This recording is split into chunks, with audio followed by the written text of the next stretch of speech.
Ketua RT 06 Cipinang Besar Utara, Sugiharto mengatakan dugaan awal kebakaran di kawasan Pasar Gembrong dari informasi yang didapatkannya adalah akibat korsleting di salah satu rumah warga. Sugiharto mengatakan sekitar 90 rumah dan 20 toko di kawasan Pasar Gembrong hangus terbakar di lalap si jago merah. Hingga berita ini dilaporkan, api belum sepenuhnya padam.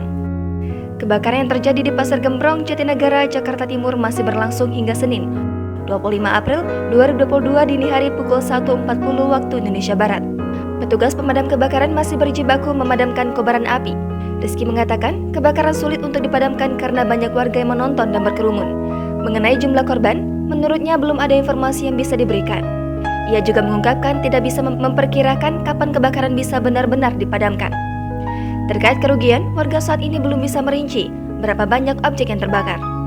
Namun setidaknya ada sekitar 90 bangunan yang merupakan kios dan lapak serta rumah warga yang ludes dilalap api. Saat ini pihaknya masih berjibaku menjinakkan api.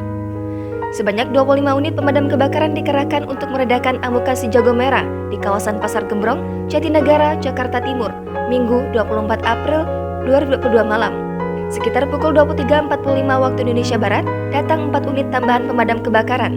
Setidaknya 125 personel petugas damkar diturunkan untuk mengatasi api. Kerumunan warga di lokasi kejadian, kata Rizky, membuat petugas pemadam kebakaran kesulitan untuk meredakan api. Rizky mengatakan, banyak warga yang keras kepala ketika diminta untuk pergi. Selain warga, kondisi air yang terbatas juga menjadi kendala bagi petugas pemadam kebakaran. Jangan lupa subscribe, share, komen, dan like ya!